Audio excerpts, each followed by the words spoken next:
Bookish friends, welcome back to Amanda's Bookish Adventures, and today we have a book haul, my April book haul.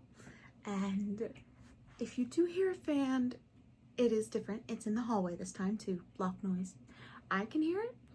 Hope you guys can't, but if not, it's a lot better because it's all the way out in the hall and it blocks noise. So I have acquired in the month of April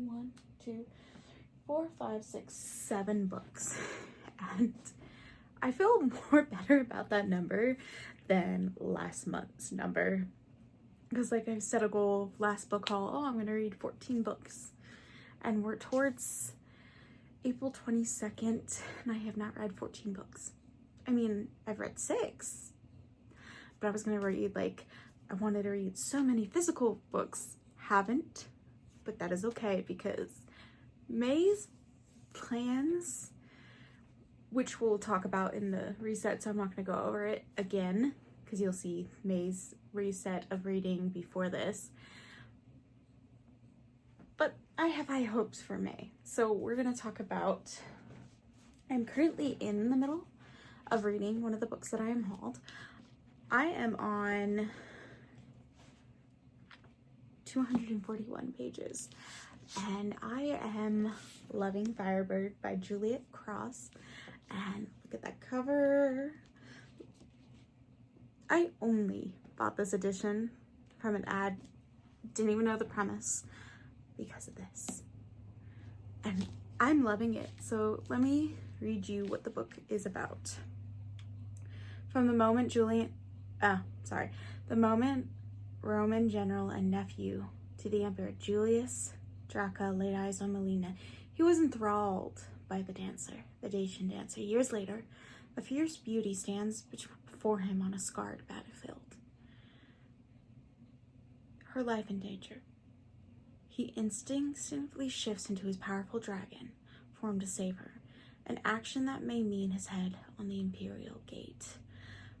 But he and his dragon know one thing: she belongs to them. Melina can't believe that a centurion who once bestowed a secret talisman on her is the Roman general of legendary brutality. His power as a warrior cannot be denied, yet it doesn't reveal the secret he hides. All Melina knows is his protection and gentle touch, and she cannot deny how her soul has always seemed to answer his.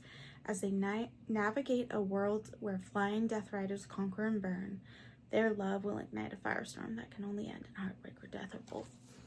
There's mythology.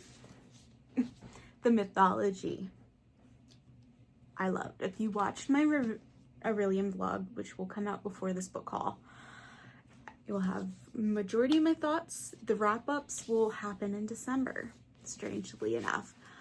I am loving this. And I'm so glad I picked up a book from one of the book hauls.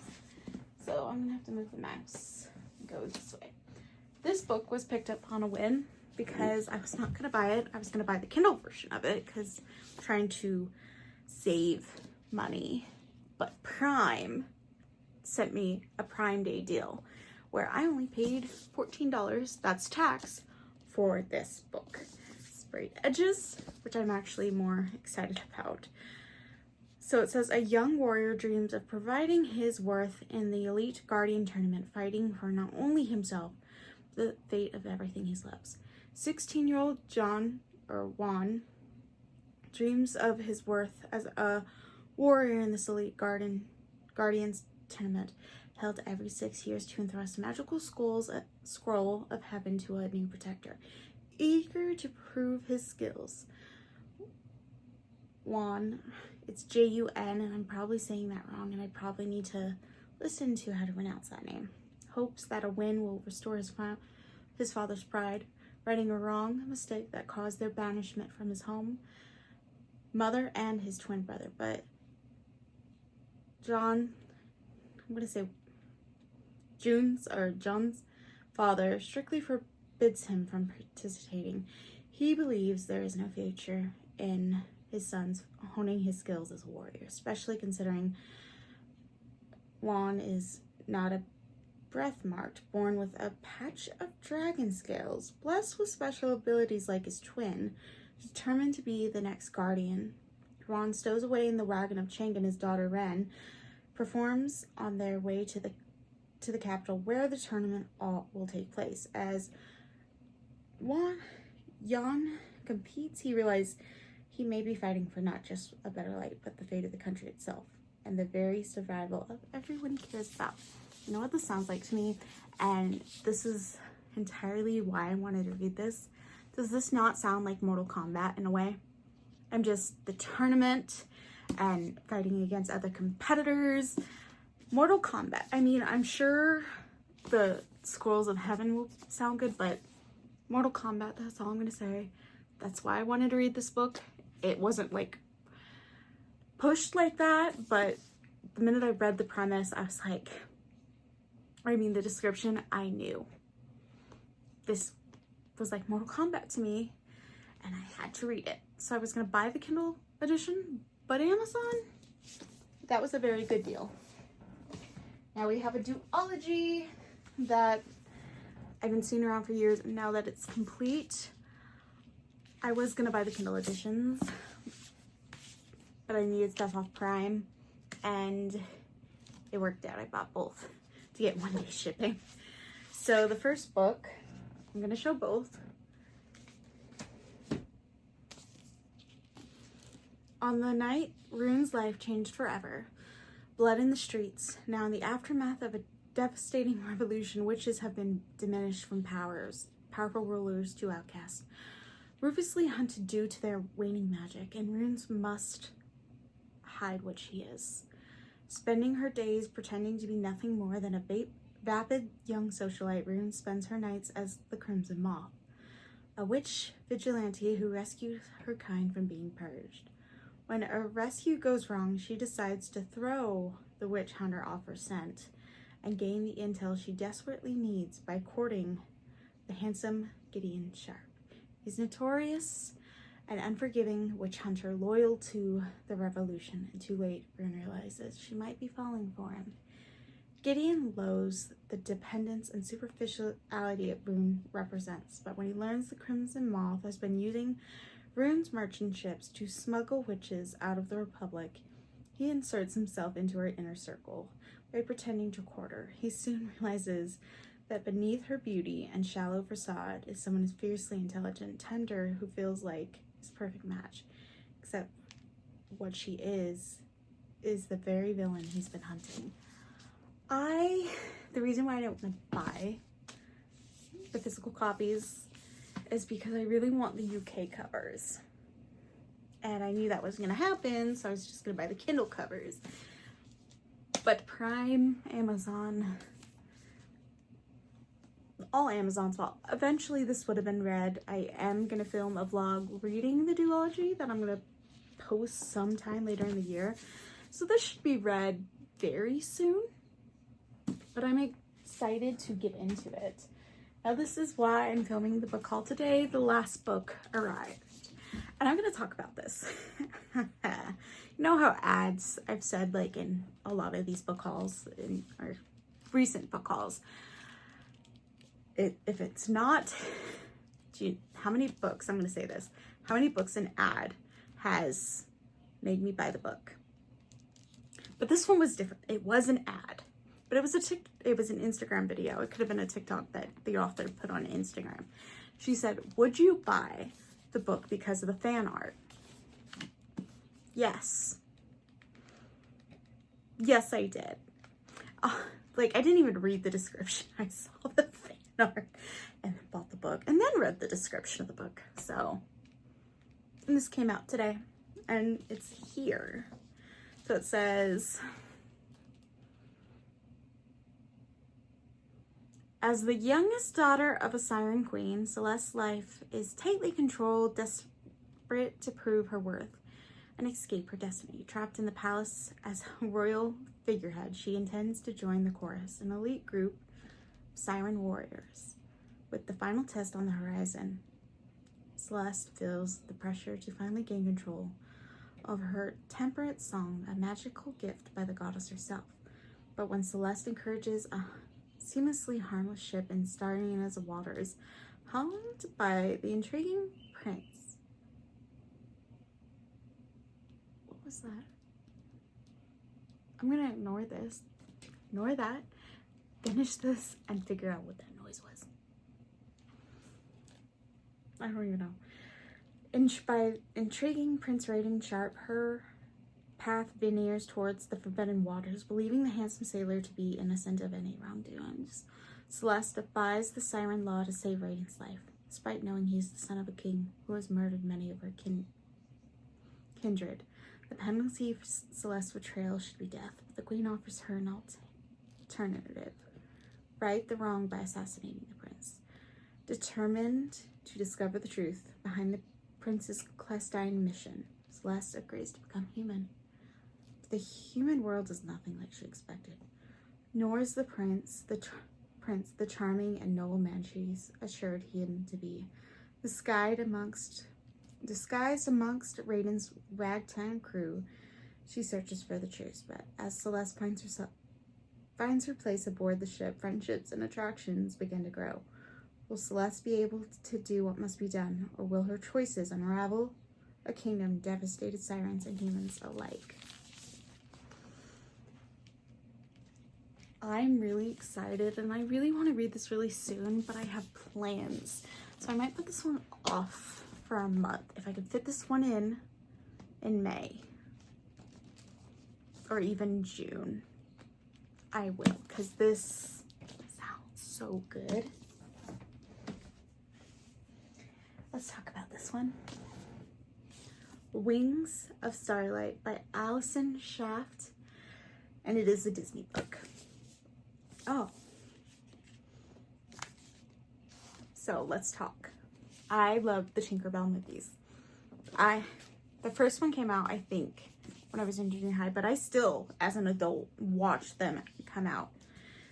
And the story of the queen from Pixie Hollow and the king from the winter, and it was only talked a little bit in the movies, but this is their story. Before she was the queen of Pixie Hollow, she was a young fairy who had to choose between her duty and her heart. It's been centuries since a warm season fairy has crossed into the winter woods. And while most fear the legends of monsters lurking in the frozen lands, Clarion can't help but be intrigued by winter's stoic beauty. However, under the watchful eyes of the current monarch and the court's seasonal minister, Clarion, I think I'm saying her name, Queen Clarion. It's been so long, and I'm dyslexic, which I say every time I read a description. There's little time to dwell on the daydreams, why the days to her coronation dwindle away. That is until the reports of a monster crossing from winter into spring make their way to the palace. Clarion sees defeating this threat as an opportunity to prove she's worthy of her new role. But instead of finding a monster at the edge of winter, she finds Mallory, a young guardian of the winter woods. Together they form an unlikely bond as they race to save the lands. As the alliance forms something more, they will discover a reason a warm season fairy and a winter fairy must not be together, and the cost be just as deadly as the monster that prowls the winter woods. I am so excited. I know it is a YA, and I have hauled a couple Ys, but I haven't really picked them up with this. This will be read in May. I want to read this. This should be one of my first reads in May. It's just... I went to several bookstores for this. Went to Walmart, thinking it would be at Walmart. Went to Target, but I really don't like buying books. At Target, nothing to do with Target. It's the sticker, and I hate the removal of the process. Went to Barnes & Noble that day. They didn't have it. So Amazon was my friend after I went several days to find this. It was an adventure. And it was just released in February, and I'm trying not to order everything from Amazon. I want to support Barnes & Noble. Walmart's a big corporation, but they have reasonable prices. sometimes better than Amazon. And they didn't have it. And the last time I ordered a book from Walmart to be delivered, it never got delivered. And that was so frustrating to me. Now we have the last book. And I'm gonna have to say something, which I think I've said it from previous book hauls. I think it's like the 3rd book haul of the year. Yeah, because I did February and January together. That I have hauled this time two mythology. But here is another mythology. And it's a retelling. Ooh, the end pages. I was gonna get this on Kindle because I'm spoiled myself very happily with sprayed edges. And Immortal, if you've seen the other book hauls, had pink edges, and I don't know. I think this book should have had sprayed edges. Not every book is gonna have sprayed edges. I do know that, but I think it was worthy of it. So, across the immortal and immortal realms, celestial dancers known as Aspa, I'm not even gonna try, are revered for their beauty, allure, and enchanting magic. But Minka knows it's not all they are. Trained as a weapon, a warrior, Minka despises leaving each of her marks in the thrall of her potent illusions. With every seduction, Lord Indra, King of Heaven, demands of her for his political gain. She craves her freedom more and more. When a mortal sage growing power threatens Indra's supremacy in his own realm, Minka seizes a rare opportunity. She strikes a deal. If she can seduce this dangerous man, Indra will allow her to forego her future missions. But upon meeting the sage, Kushuki, Minka finds herself captivated by his energy, ignited by his empathy and passion, even though he challenges everything she's ever known. Can she overthrow the man who is little by little stealing her heart, or is Kushuki seducing her instead? As a war looms in the skies, Minka must choose her duty to protect her home and the sage who is showing her what true love can mean. Romantic, spellbinding, and empowering, the legend of Minka breathes a new life into Hindu mythology to weave a lustrous tale of a woman discovering cosmic powers within herself.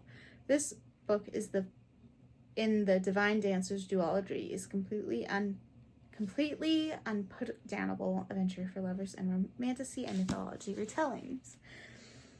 I just love this. And like I said, I was just gonna, because I'm trying to not buy so many physical editions because I have pre-ordered so many books. But the Kindle cover, I'm sucked. And it really was another Prime Day, because I was gonna buy it eventually, and I was gonna buy this copy eventually, but Prime Day or Amazon deals, it was a good deal, and they reached out because they noticed I liked it. They emailed me, the bots at Amazon, and I bought it. I'm excited because I'm planning to read this one as well in May. A lot of mythology that I'm planning to read, and I kicked the stand, so I'm gonna hold this until the end of the video because the legs aren't the way I want them. So that is it for my book haul. And if you've read any of these books, I'd like to hear your thoughts. Tell me which ones to pick up first. I'll see you in the next video. Bye for now.